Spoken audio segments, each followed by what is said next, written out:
Mari sama-sama malam Jumat ini kita bersyukur kepada Allah, yang mana kita ketahui bahwa nikmat yang Allah berikan ini ada yang namanya imdad, ada yang namanya minan atau imnan. Yang berupa imdad ini kadang-kadang manusia berpikir dapat nikmat ini kalau hanya dapat uang saja. Kadang-kadang manusia berpikir dapat nikmat ini hanya karena tubuhnya sempurna saja. Kadang-kadang juga manusia berpikir nikmat ini mereka yang dapat pangkat, punya titel baik, harta banyak, anak bagus, istri bagus. Padahal kata ulama, nikmat ini kita ini pertamanya adalah Adam, enggak ada, diwujudkan oleh Allah ke muka bumi ini, yaitu sebagai madatnya kepada kita. Maka sudah sepatut dan seyogyanya kita, walaupun terlahir di muka bumi ini dalam keadaan matanya buta, mulutnya bisu, tangannya tidak bisa bergerak, kakinya lumpuh, ini juga masih nikmat dari Allah Subhanahu wa taala. Kenapa? Kita termasuk orang yang dipilih untuk menyaksikan kebesarannya Allah Subhanahu wa taala. Dunia ini adalah semuanya kebesaran, maka bersyukur jangan pernah lepas. Syarat nikmat itu akan ditambah oleh Allah hanya dengan bersyukur. Kadang-kadang orang bersyukur kan kalau dapat duitnya banyak, duit sedikit aja kurang bersyukur. Mereka pikir dengan uang yang sampai 10 juta ini nikmat yang luar biasa. Tidak, wahai saudaraku sekalian. Sekarang mari kita berpikir dengan jernih dan sederhana saja. Kita dikasih uang 10 juta sama Allah. Di sisi lain, seperti saya misalnya, saya contohkan saya saja. Tiba-tiba Allah beri cobaan atau beri ujian sebuah penyakit.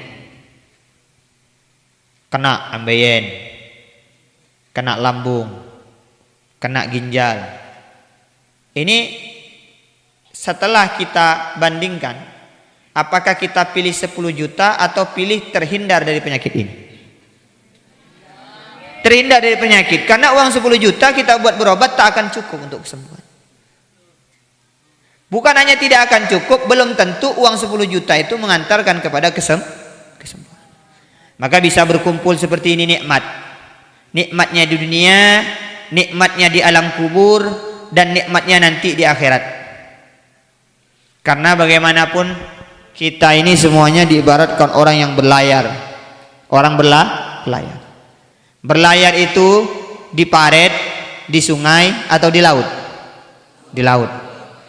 Tidak ada cerita nama orang mau kemana Pak Angah pergi berlayar kemana pakai kongsi pembulan. Yang namanya berlayar itu ke laut. Kemana orang berlayar?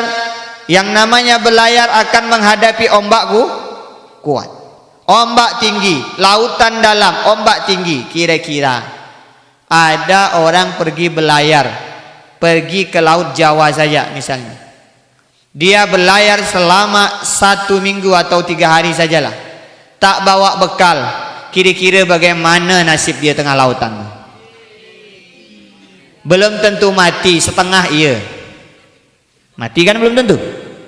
Tapi setengah mati belum tentu, bisa jadi karena dia melarang. Begini juga kita hidup saudaraku sekalian. Kita hidup dunia ini ada batasnya. Imam Syafi'i saja ngomongnya, wa in ta'ishu alfun aw alfaini fa innahu labudda min yaumin yasiru ilal qabri. Bisa kau hidup di dunia ini bisa 1000 tahun, 2000 tahun, lebih pun bisa. Tetapi 1.000.000 tahun pun kau hidup di dunia ini, pasti ada satu hari di mana kau akan pergi kembali kepada kuburan. Betul? Betul tidak? Maka karena kalau kita ingat kematian ini, ada cerita sedikit tentang kematian ini. Mau dengar? Jadi pada suatu ketika anak ayam ini bertanya kepada Uma ayam. Anak ayam ngomong kepadanya, Uma, mak, apa nak? Ngapa ya kita ni Seketika kita dilahirkan di muka bumi ini, namanya ayam semua. Beda dengan manusia. Baru dapat 3 hari jak sudah namanya Alex, Ariel, Noah, Peter Pan. Namanya.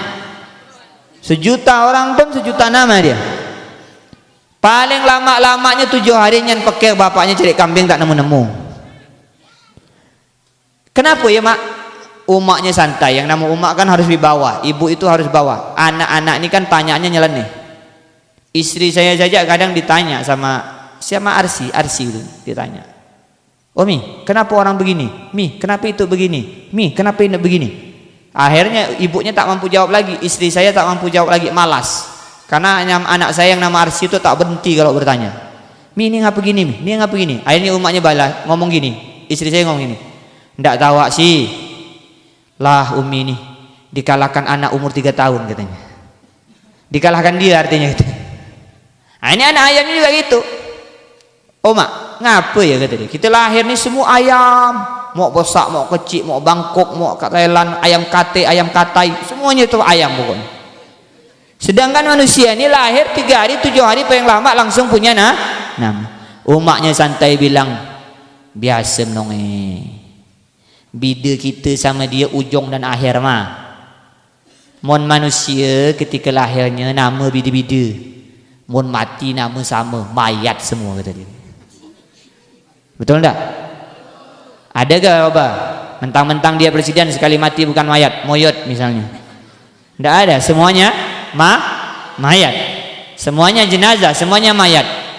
Anak ayam ngomong, "Oh."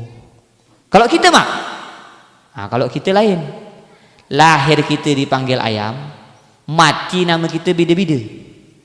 Ada ayam goreng, ayam Kentucky, ayam masak lemak, ayam opor, ayam panggang dan lain sebagainya gitu. Ini beda kita gitu maknya. Nah, ini maksudnya apa? Maksudnya kita ini setara. An-nasu min Adam humul akhfa. Manusia ini dasarnya semua dari namanya Adam. Namanya Nabi Adam, kita ini semuanya sama. Apa kata Allah? Minha khalaqnakum wa fiha nu'idukum wa minha nukhrijukum taratan ukhra. Nih indahnya ayat ini. Minha khalaqnakum, manusia itu kami ciptakan dari tanah. Manusia diciptakan dari tanah. Siapapun bentuknya, mau cantik, mau jelek, mau mancung, mau pesek, mau hitam, mau putih, mau glowing, mau gelap, semuanya sumbernya dari tanah. Betul tidak? Allah ngomongkan, minna khalaqnakum, kami ciptakan kamu dari tanah, wa fiha nu'idukum, karena kamu diciptakan dari tanah, kami kembalikan ke tanah. Ada orang yang mati tak kembali ke tanah? Ada cerita. Ada ini seorang yang suku pakai imamah. Ini ada kita masyhur ceritanya dalam kitab Fawaidul Muhtaro juga ada ceritanya. Jadi orang pakai imamah. Pakai imamah jalan masuk kampung. Pas ketika masuk kampung, kebetulan di kampung tersebut ada orang mati. Ada orang mati, kebetulan masuk orang pakai surban, pakai baju putih, disangkanya ulama wali. Langsunglah ditangkap, minta tolong. Wahai Ustadz, kami minta mandikan jenazah yang baru mati ini. Dia nolak, tak bisa saya. Tolong Ustadz, tak ada lagi. Mau tak mau lah. Akhirnya dulu kebiasaan tuh kalau mandi itu dibawa ke tepi sungai. Dibawa tempat, disiapkan tempat di atas sungai, dimandikan di situ dulu. Akhirnya dimandikanlah orang ini. Karena dia takut malu, kata dia, tolong, semuanya keluar. Jangan ada yang ada di dalam ini kecuali saya sendiri saja yang mandikannya. Yang lain tidak boleh ikut mandikan, saya sendiri. Kenapa Pak Ustadz? Tidak, ini orangnya banyak dosa, betul-betul harus dikhususkan ini. Keluar orang semuanya.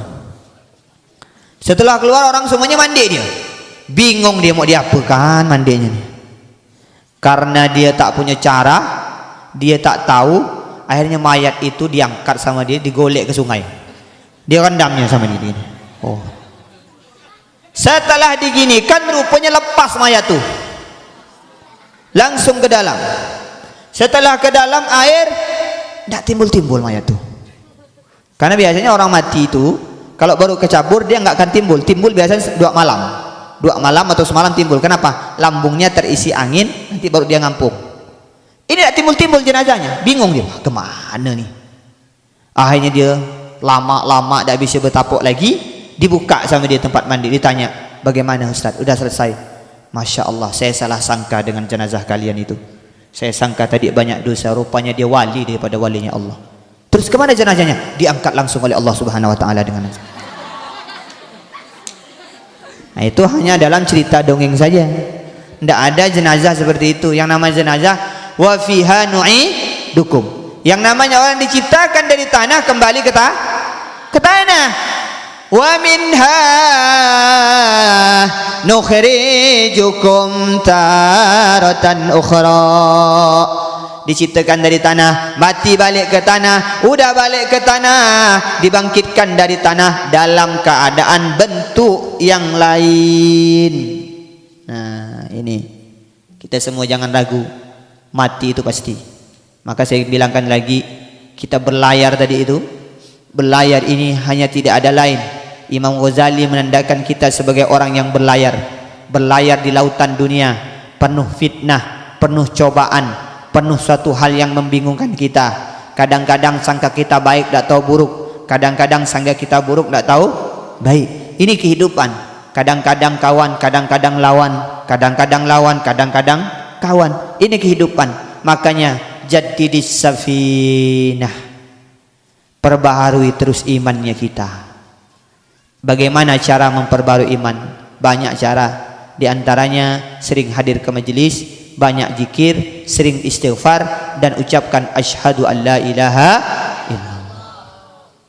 Wa akhudziz zat, kata Imam Ghazali, bawalah bekal. Fa innas safara ba'id, banyakkan amal ibadah mumpung hidup. Karena setelah hidup ada kematian, di kematian ini kita harus memiliki bekal. Salawat serta salam tak lupa kita aturkan kepada junjungan kita Nabi besar Muhammad sallallahu alaihi wasallam, pada keluarganya, para sahabatnya, para pengikutnya, dengan ucapan Allahumma salli wa sallim ala sayyidina Muhammad. Yang kami hormati para asatizah semuanya. Ada Ustadz Junedi Ananda. Mana Ustadz Muhib? Ustadz Muhib, Ustadz Fauzi, Ustadz Abdul Rahman, Ustadz Ridwan, dan ustadz-ustadz yang lainnya, para jamaah hadirin, bapak-bapak, ibu-ibu, mudah-mudahan semuanya dirahmati oleh Allah Subhanahu wa taala. Balik tadi tentang kematian tadi, semuanya kita ini akan menghadapi yang nama kematian. Dan nasib dalam kubur kita ini beda-beda, tergantung dari amal kita. Jadi menurut para mufassirin mengatakan, neraka kubur ini adalah pintu pertama kita menuju negeri akhirat. Kalau dikubur selamat, insya Allah ke belakangnya selamat.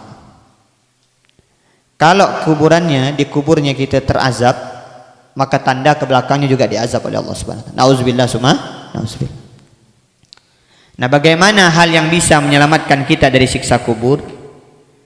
Yang menyelamatkan kita dari siksa kubur ini banyak hal. Yang pertama, yang paling utama, yaitu adalah ta'zim, hormat, memuliakan, dan mendoakan, menyedekahi. Ini bukan kata saya, ini kata imam ulama Al-Imam Ahmad As-Sairaji mengatakan bahwa sama guru itu kita harus hormat, harus kita muliakan, harus kita agungkan, harus kita sedekahi, beri. Yu'tihim syai'an, kita kasih sama dia. Abu Ya ini nampaknya hanya framing saja supaya dia banyak diberi orang. Tidak, jangan ke saya, cari guru atau ulama yang lain. Karena ada satu cerita, ada kitab namanya Tafrihul Arwah, atau ada satu kitab namanya Tarwihul Khatir. Nah, ada kitab namanya Tarwihul Khatir.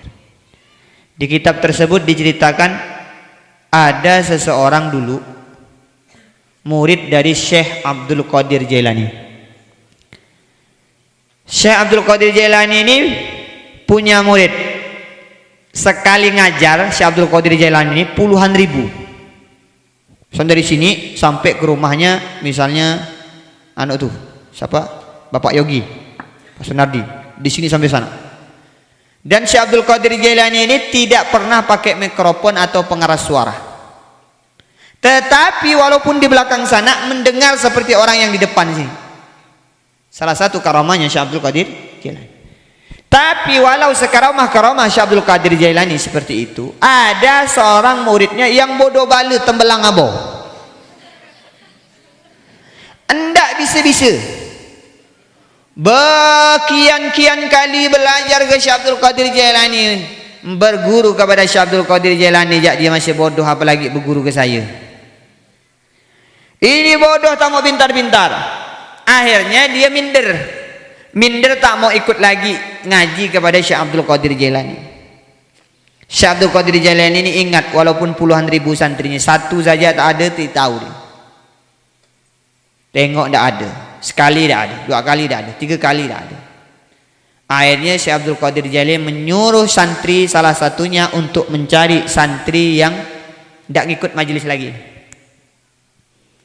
Dicari, setelah dicari rupanya dia sudah wabillahi taufiq wal hidayah summa assalamualaikum warahmatullah, mati. Sudah selesai, sudah mati. Dan Syekh Abdul Qadir Jailani tak tahu, rupanya sudah dikuburkan meninggal. Nah tiba-tiba muridnya ini kan didatangi oleh Munkar Nakir. Ditanya, man rabbuka, siapa Tuhanmu, siapa nabimu, apa agamamu, di mana kiblatmu, siapa saudaramu, apa kewajibanmu. Ditanya.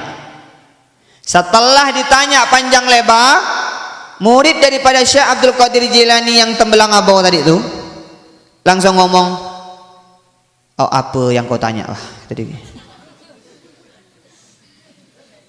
Jangan kau bertanya panjang lebar modelnya sedepak.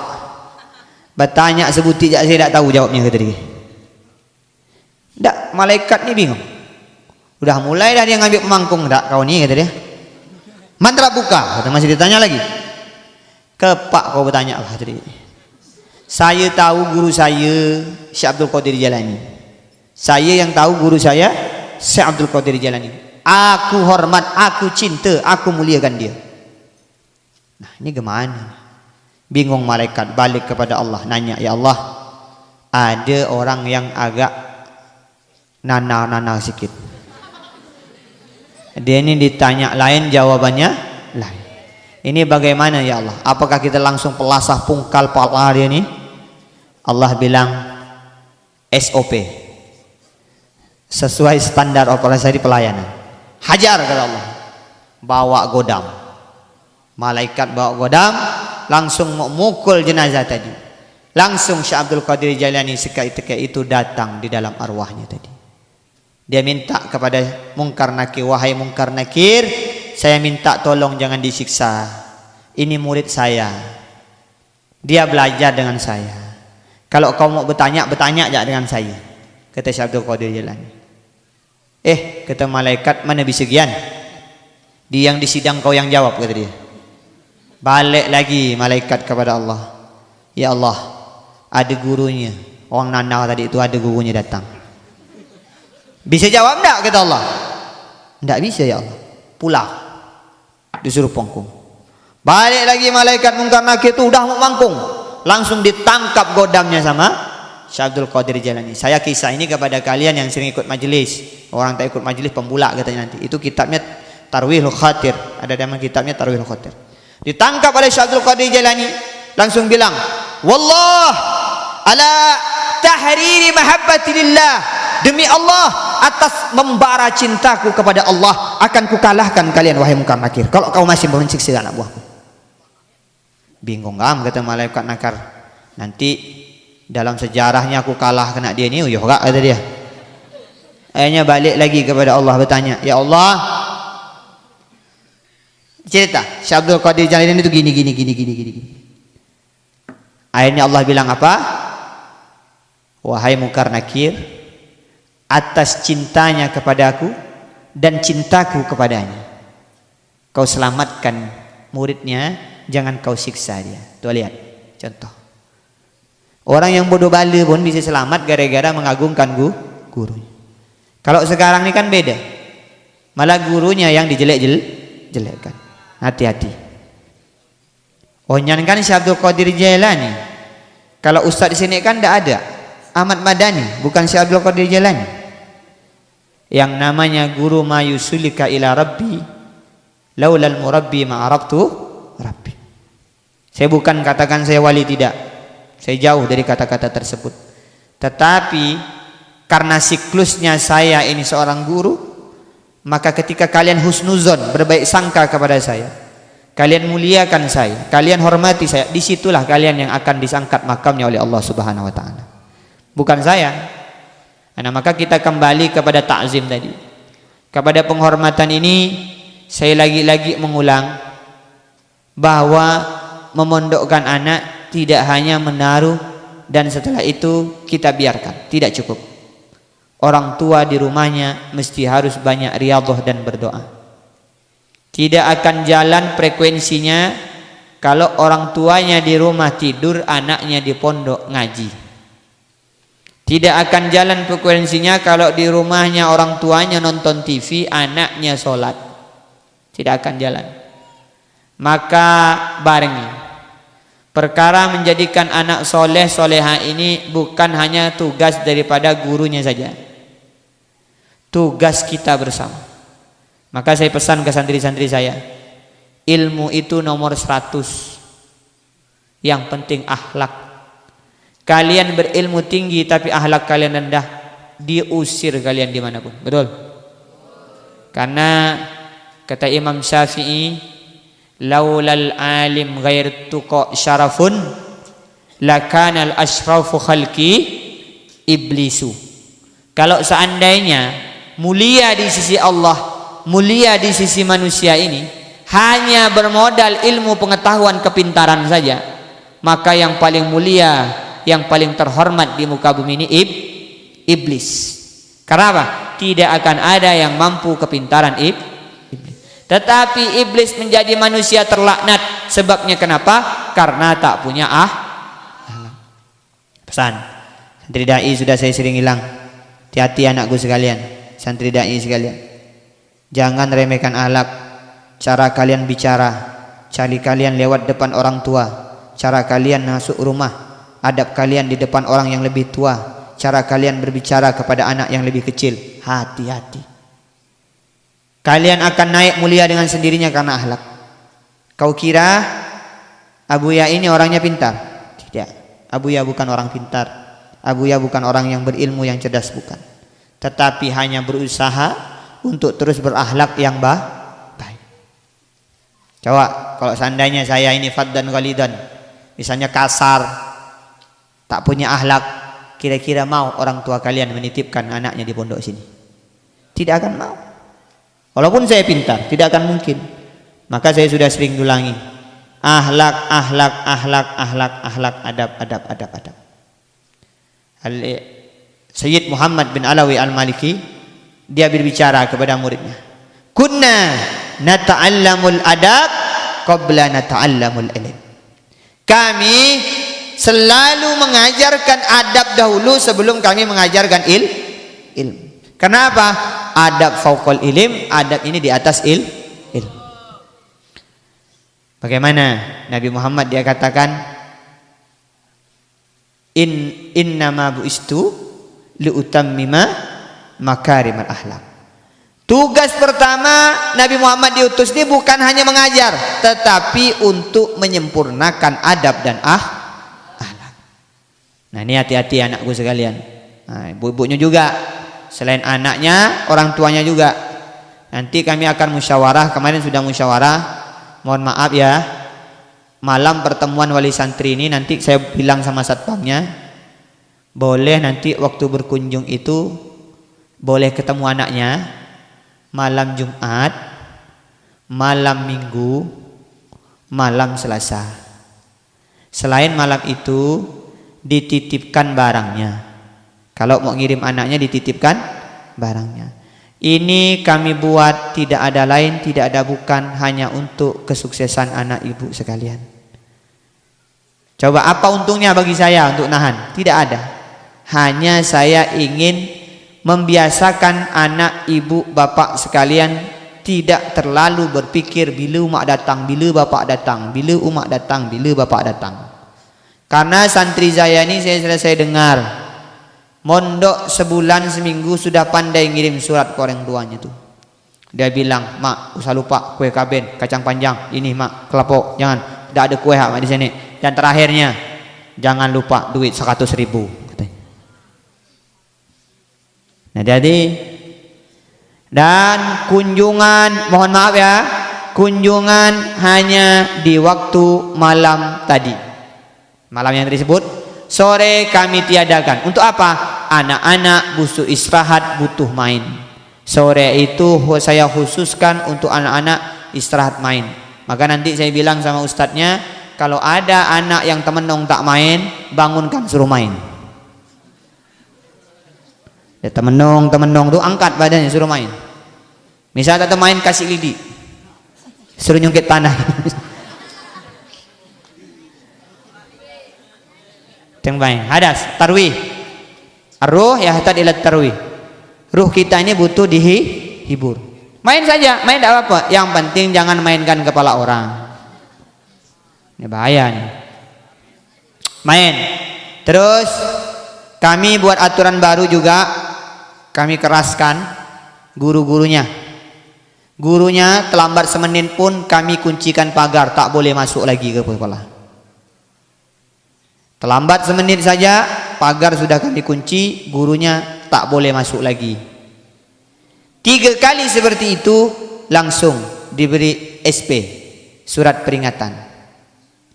1. Yang kedua SP 2, SP 3. Banyak gak SP-nya bu ya? Nanti kembang kuehnya tuh.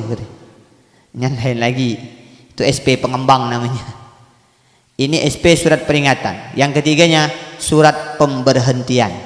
Saya tidak akan segan-segan sudah memberhentikan gurunya ketika tak bisa disiplin.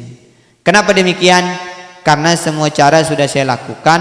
Terakhir kemarin kami rapat evaluasi dari semua guru sampai formal dan pondoknya, sudah kita putuskan anggaran biaya per bulannya sekolah kita meningkat.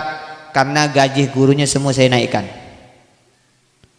Gaji gurunya naik. Jangan bingung. Enggak, uang makan tidak akan naik. Tetap. Uang makannya tetap tidak akan naik. Dibutuhkan 38 juta setiap bulannya. 38 ditambah gaji satpam 2 orang itu nanti 3 juta, berarti sekitar 40-an. Maka setelah ditotal-total setahun itu butuh 400 juta lebih untuk gajinya saja. Nah ini jangan main-main anak-anak sekalian. Belajar yang benar. Terus saya pantau. Saya ini selalu mengedepankan disiplin. Disiplin saja. Saya bilang sama gurunya, jangan ngomong prestasi kalau disiplin belum terlaksana. Disiplin saja, dengan sendirinya prestasi akan menyusul. Nah ini perlu diketahui ya. Siang pagi nanti ada protes, Buya bagaimana kami yang dari jauh, dari Tumbang Titi, dari Sandai, dari Airupa, Singkup, Tayap, dari Sukadana, Sukaduit misalnya. Ya kan Sukadana sama aja, jangan Sukaduit. Bagaimana kalau kami datang siang? Enggak boleh, sesuaikan saja datangnya, bang. Datangnya disesuaikan. Kalau saya bolehkan, rusak lagi nanti aturannya. Maka ditahan. Nanti kalau mau kunjung itu di jadwal yang telah kami buat. Nah malam Jumat ini boleh nih, kata kami kasih floor dibuka sebiasa-biasa. Dan pembelajarannya komputernya ini mulai besok Sabtu ini sudah dimulai. Jadi kalau mau nitipkan sama anaknya mungkin bisa lebih 6.000 seminggunya itu. Satu minggunya dilebih 6.000 duit jajan anaknya. Untuk apa? 6.000-nya itu untuk belajar komputer dia.